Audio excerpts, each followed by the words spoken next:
রাজধানী দিল্লির বুকে ফের হেনস্থার শিকার বাঙালি পরিযায়ী শ্রমিকরা। দিল্লির বসন্ত কুঞ্জের জয় হিন্দ কলোনি এক টুকরো বাঙালি পাড়া। আপাতত অস্তিত্বের সংকটে ভুগছেন এখানকার বাংলাভাষীরা। ক্রমাগত উচ্ছেদের হুমকি, জল বিদ্যুৎ বন্ধ, সমস্যায় জর্জরিত বাসিন্দাদের পাশে দাঁড়ালো রাজ্যের শাসক দল তৃণমূল কংগ্রেস।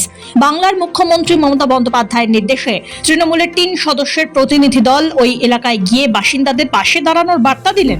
পুলিশ, টিআরপির জওয়ান এরা হঠাৎ করে এন্ট্রি মারে আর না আমাদের কোই নোটিশ, ওরা হঠাৎ করে এলো, বিজলি কেটে নিয়ে চলে গেল। কয়েকদিন আগেই দিল্লির জয় হিন্দ কলোনির বাসিন্দাদের নিয়ে উদ্বেগ প্রকাশ করেছিলেন মুখ্যমন্ত্রী মমতা বন্দ্যোপাধ্যায়। তিনি সোশ্যাল মিডিয়ায় লেখেন, ওই এলাকায় বসবাসকারী একাধিক বাঙালির জল সরবরাহ বন্ধ করে দেওয়া হয়েছে, এমনকি বিদ্যুৎ সরবরাহ বিচ্ছিন্ন করে দেওয়া হয়েছে।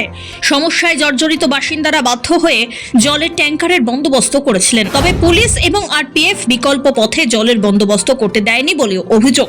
বিজেপি শাসিত দিল্লিতে ইচ্ছাকৃতভাবে বাঙালিদের মৌলিক অধিকার কেড়ে নেওয়া হচ্ছে। তারপরেই দেখা গেল রবিবার সকালবেলায় তৃণমূলের 3 সদস্যের প্রতিনিধি এলাকায় যান। প্রতিনিধি দলে ছিলেন রাজ্যসভার উপদলনেত্রী সাগরিকা ঘোষ, সাংসদ সুখেন্দু শেখর রায় এবং সাকেত গোখলে। এলাকার মানুষের সঙ্গে কথা বলেন তৃণমূলের প্রতিনিধিরা, প্রয়োজনে আইনি সহায়তারও আশ্বাস দেন। প্রতিনিধি দলের সদস্য সুখেন্দু শেখর রায় অভিযোগ করেছেন, দিল্লিতে এমন বহু বসতি রয়েছে, সেগুলিতে কোনো রকম হস্তক্ষেপ করা হচ্ছে না, অথচ শুধুমাত্র বাংলাভাষী বলেই জয় হিন্দ কলোনির বাসিন্দাদের ওপরে অত্যাচার চালানো হচ্ছে। সুখেন্দুর বক্তব্য, বিজেপি শাসিত রাজ্যগুলিতে বাংলাভাষীদের এইভাবেই নিশানা করা হচ্ছে, রীতিমতো অরাজকতা চালানো হচ্ছে। এখানেও শুধু বাংলাভাষী বলে কোচবিহার এবং বাংলার অন্য প্রান্তের বাসিন্দারা target. 3 days back, our leader, Ms. Mamata Banerjee, tweeted in the X handle in details about the inhuman conditions that they are living and the inhuman attitude taken by the administration against them.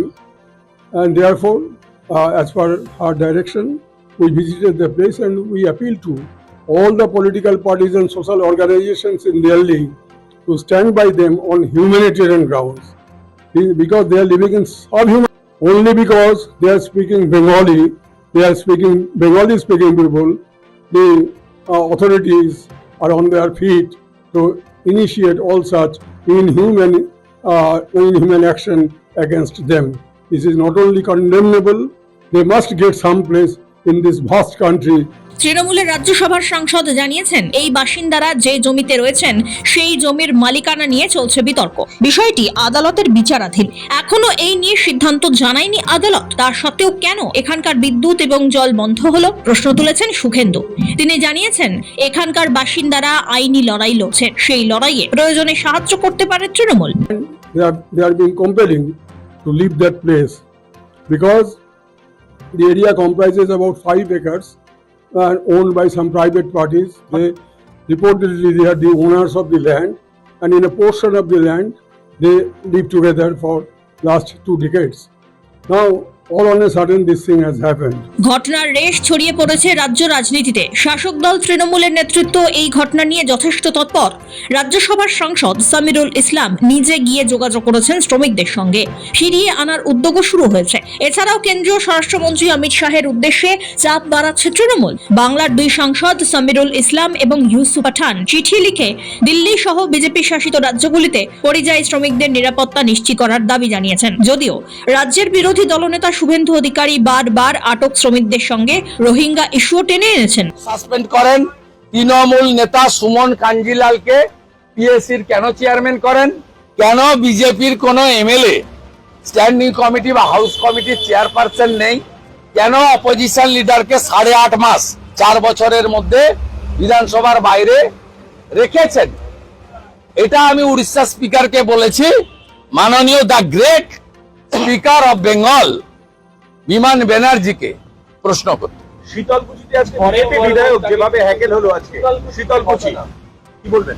BJP বিধায়ককে তৃণমূল সমর্থকরা ঘেরাও করে বিক্ষোভ শীতলকুচিতে দীর্ঘদিন ধরে সন্ত্রাসের বাতাবরণ করেছে। এটা অসভ্যতা। আমি গুরু পূর্ণিমার দিন মন্দিরে প্রণাম করতে গেছে, পুজো দিতে গেছে। তৃণমূল কংগ্রেস হিন্দু বিরোধী, তারা চায় না কোনো মানুষ মন্দিরে গিয়ে পুজো দিক, প্রণাম করুক। স্বাভাবিকভাবে মন্দিরে যাওয়ার জন্য তিনি তার শাস্ত্র বা তার ধর্ম অনুযায়ী কাজ করতে গেছেন, তাই একজন রাজবংশী বিধায়ককে, শিডিউল কাস্ট তিনি, তাকে এই ধরনের, এবং শিক্ষকও বটে, তাকে এই ধরনের আক্রমণ। এখানে যে আমাদের কলকাতার যে বিজেপি নেতা শুভেন্দু অধিকারী, ওরা যে ওখান থেকে মজা উড়াচ্ছে যে ওরা রোহিঙ্গা অ্যাভেদ তরিকা।